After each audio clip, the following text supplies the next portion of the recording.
السلام علیکم ورحمۃ اللہ وبرکاتہ۔ الحمد للہ والصلاة والسلام علی اشرف الانبیاء والمرسلین وعلی آلہ واصحابہ اجمعین ومن تبعهم بإحسان الى یوم الدین، اما بعد۔ میں سب سے پہلے اصلاحی عقیدہ کورس میں دل کی گہرائیوں کے ساتھ آپ سبھی مرد و خواتین کا دل کی گہرائیوں سے استقبال کرتا ہوں۔ اہلا وسہلا ومرحبا بکم من غیر خزایا ولا ندامہ۔ اللہ رب العالمین کا بے انتہا شکر اور احسان ہے، جس کی توفیق اور اس کے فضل سے الحمدللہ اصلاح عقیدہ یہ کورس ہم اسٹارٹ کرنے جا رہے ہیں۔ الحمدللہ اس کورس کے اندر ہم لوگ ایک اہم ہی عقیدے پر مشتمل کتاب پڑھنے جا رہے ہیں، جو کتاب اصل میں عربی زبان میں تھی، خذ عقیدتک من الکتاب والسنۃ الصحیحہ، یعنی قرآن مجید اور صحیح احادیث سے اپنا عقیدہ سیکھیے، اپنا عقیدہ لیجئے۔ یہ جو کتاب ہے خذ عقیدتک من الکتاب والسنۃ الصحیحہ، اسی کتاب کا اردو میں ترجمہ ہوا ہے مختلف ناموں کے ساتھ۔ کسی نے اپنا عقیدہ سیکھیے کے نام سے کیا، کسی نے اصلاح عقیدہ کے نام سے کیا، اور اس نام کے ساتھ جو ترجمہ ہوا ہے وہی ترجمہ میں نے آپ کے سامنے یا گروپ کے اندر بھیجا ہے۔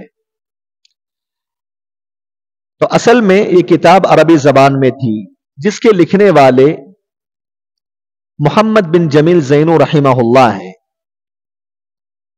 تو اس کتاب کو شروع کرنے سے پہلے میں آپ کے سامنے تمہید اور مقدمے کے طور پہ سب سے پہلے اس کتاب کے لکھنے والے جو مؤلف ہیں، رائٹر ہیں، ان کا مختصر تعارف آپ کے سامنے رکھوں گا۔ پھر اس کے بعد اس کتاب کی جو خصوصیت ہے،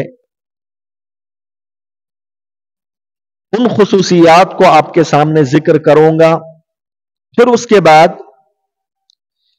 علم عقیدہ سے متعلق کچھ اہم باتیں آپ کے سامنے رکھوں گا۔ پھر اس کے بعد انشاءاللہ تعالی ہم اصل کتاب کی طرف رجوع کریں گے، اصل کتاب کو انشاءاللہ ہم پڑھیں گے۔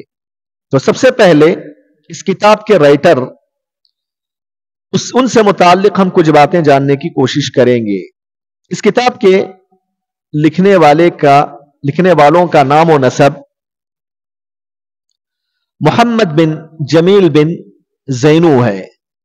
آپ کی پیدائش 1925 سن عیسوی مطابق 1344 یعنی 1340 پر 4 سن ہجری میں ملک شام کے مشہور و معروف علاقے حلب، جسے حلب کہتے ہیں، حلب میں پیدا ہوئے۔ جہاں تک آپ کی پرورش کا تعلق ہے، 10 سال کی عمر میں آپ نے حلب کے مدرسے میں داخلہ لیا۔ پھر آپ نے وہاں کچھ کتابیں پڑھی، لکھنا پڑھنا سیکھا۔ پھر دارالحفاظ نامی مدرسے میں 5 سال رہے، اور اس دوران دارالحفاظ میں قرآن مجید کو تجوید کے ساتھ حفظ کر لیا۔ پھر حلب کا ایک مدرسہ ہے الکلیۃ الشرعیہ التجہیزیہ کے نام سے، اس میں آپ تفسیر، فقہ، نحو، صرف، تاریخ اور حدیث اور دیگر علوم و فنون حاصل کیے، اور اس کے ساتھ ساتھ آپ نے وہاں دنیاوی علوم بھی حاصل کیا۔ اس کے بعد آپ نے ایک کتاب ہے عقید توحید پر لکھی گئی تھی، وہ الحصون الحمیدیہ کے نام سے، اس کتاب کو انہوں نے پڑھا تاکہ توحید کا علم حاصل کر سکے۔ لیکن اس کتاب کے اندر بہت ساری خطائیں تھیں، غلطیاں تھیں، اور اس کتاب کے اندر صرف توحید ربوبیت کا ذکر کیا گیا تھا۔ توحید الوہیت کا ذکر اس میں نہیں کیا گیا تھا، صرف ربوبیت اور اسماء اور صفات سے متعلق اس میں تفصیلات تھیں.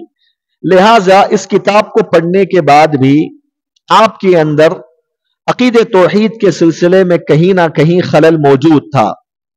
لیکن بعد میں آپ نے اپنی رغبت سے، اپنی محنت سے، اللہ رب العالمین کے توفیق اور اس کے فضل سے توحید الوہیت اور اسماء اور صفات میں صحیح عقیدہ حاصل کیا.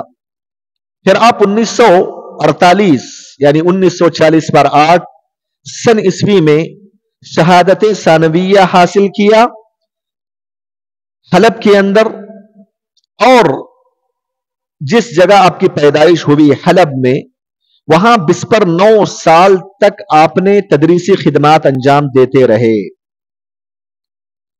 پھر وہاں اپنا جو شہر حلب تھا وہاں چھوڑ کر آپ مکۃ المکرمہ 1399 پر 9 سن ہجری میں مکہ آ گئے. شیخ ابن باز رحمت اللہ علیہ، عبداللہ بن عبدالعزیز بن باز رحمت اللہ علیہ، جو کہ امام تھے، فقہ کے عظیم پہاڑ تھے. شیخ ابن باز رحمت اللہ علیہ کو ہر عالم جانتا ہے، آپ کی شخصیت کے بارے میں زیادہ کہنے کی ضرورت نہیں. شیخ ابن باز رحمت اللہ علیہ کے پاس آپ کا تعارف ہوا، جمیل زینو رحمہ اللہ کا تعارف ہوا. تو ابن باز رحمت اللہ علیہ نے جب آپ کو دیکھا کہ آپ صحیح العقیدہ کے حامل ہیں، تو آپ کو ابن باز رحمت اللہ علیہ نے موسم حج میں حرم مکی میں مدرس بنا دیا. موسم حج میں آپ کو یہ ذمہ داری دے دی ابن باز رحمہ اللہ نے کہ آپ موسم حج میں حرم مکی میں رہ کر تدریسی خدمات انجام دیں.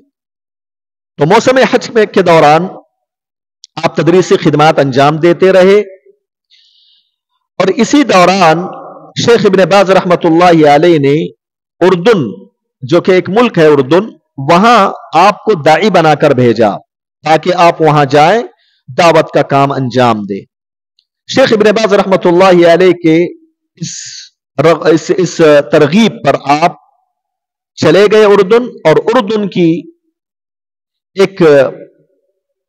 ایک مشہور شہر رمسان کے نام سے معروف ہے، رمسا میں آپ جو ہے وہاں کی جامع مسجد، جامع صلاح الدین کے نام سے معروف اور مشہور تھی مسجد، اس مسجد میں آپ امام و خطیب کی حیثیت سے تدریسی خدمات انجام دیتے رہے، اور وہاں قرآن کے مدرس رہے، قرآن پڑھایا کرتے تھے. اور اسی دوران اردن کے جو مختلف ادارے تھے، مدارس تھے، اسکول تھے، وہاں آپ جایا کرتے تھے، گھوما کرتے تھے، وہاں چھوٹے بچوں کو عقیدے کی تعلیم دیا کرتے تھے. پھر اس کے بعد 1400 سن ہجری میں 1400 سن ہجری میں رمضان کے مہینے میں آپ پھر مکہ واپس آ گئے، اور مدرسہ دار الحدیث الخیریہ کے نام سے ایک مدرسہ معروف اور مشہور ہے، الحمدللہ ہمیں بھی جانے کا موقع ملا. تو وہاں آپ نے تدریسی خدمات انجام دینا شروع کیا. تفسیر، حدیث، قرآن وغیرہ علوم و فنون آپ وہاں پڑھایا کرتے تھے. پھر آپ مدرسہ دار الحدیث میں تدریسی خدمات انجام دینے کے دوران چھوٹی چھوٹی کتابیں آپ نے لکھنا شروع کیا مختلف موضوعات پر، اور اللہ رب العالمین کے فضل و کرم اور آپ کے اخلاص کی وجہ سے اللہ تبارک و تعالی نے آپ کے علم کو محفوظ کیا، اور جتنے بھی رسائل آپ نے مختلف علوم و فنون میں لکھے تھے، اللہ رب العالمین نے اس کو کافی مقبولیت عطا فرمائی، اور آج بھی پورے دنیا کے مسلمان ان کتابوں کو پڑھ کر اپنے عقیدے کی، اپنے منہج کی اصلاح کر رہے ہیں.